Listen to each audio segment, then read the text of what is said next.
The Birmingham Athletic Club Festival of 1902 took place on the 12th of July at Edgbaston County Cricket Ground. The filming starts with the finish of a middle distance race, possibly a qualifying heat for the 880-yard handicap. A row of beautifully hatted female spectators watch the start of an 880-yard handicap race. A particular nuisance for many spectators who couldn't see over them.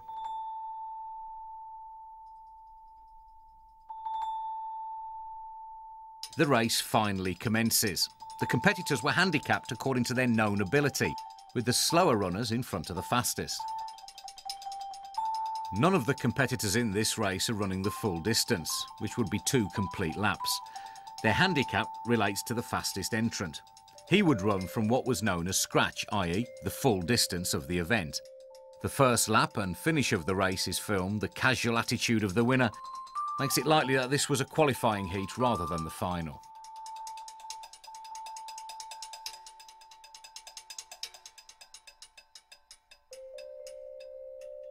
This material was filmed by Mitchell and Kenyon for Waller Jeff's cinematograph show at the Curzon Hall in Birmingham.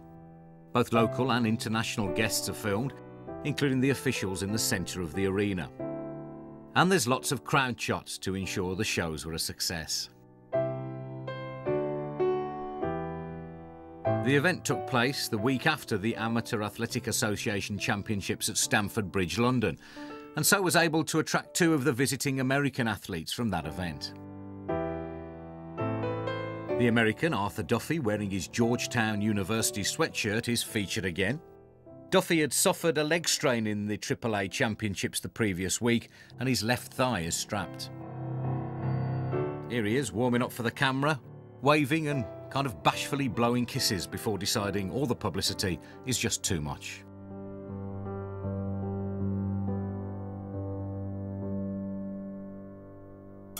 The 100-yard scratch race, in which all athletes are level and run the full distance.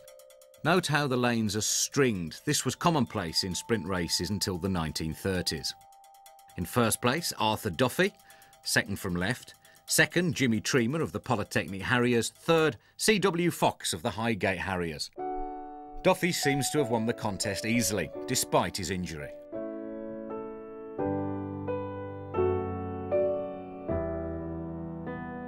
An extended shot of the pavilion shows us that athletics events attracted a more affluent crowd than the football and rugby matches.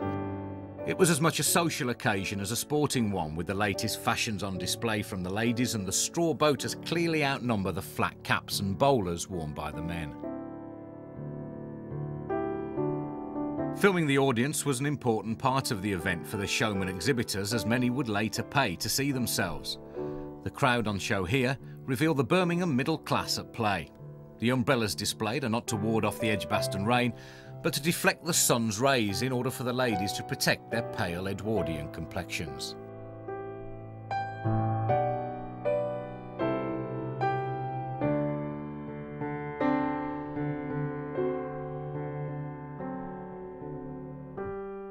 The 120-yard hurdle handicap race is won by Sam Jones of the USA on the extreme right. He seems to be the only competitor capable of maintaining a 3-stride pattern between hurdles, and he wins very easily. We then cut to the finish of a sprint race.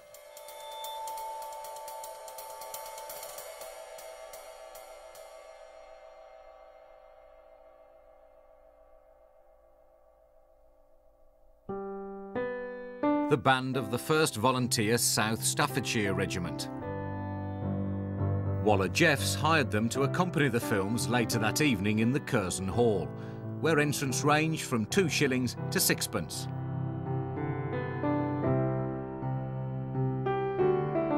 Another crowd shot features the standing areas, where the audience is more animated and possibly more lubricated.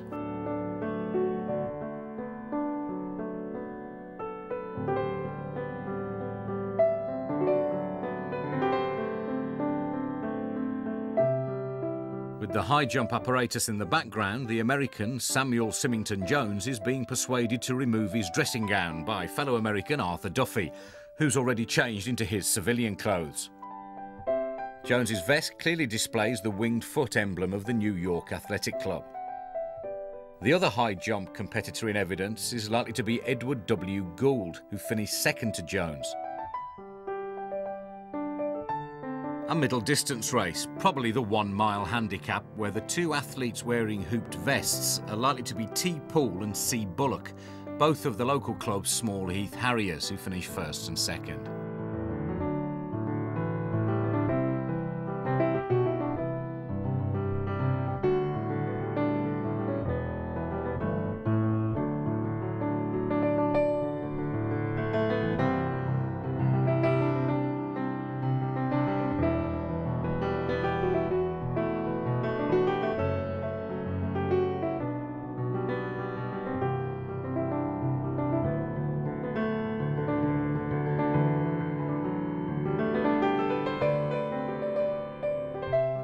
The final prize giving with clocks and cops on the table.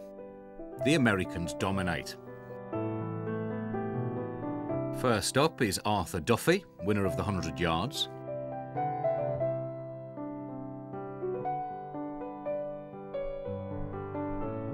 Then Jimmy Tremere, winner of the 300 yards. Followed twice by the American Sam Jones, who won 2 events, the 120-yard hurdles and the high jump.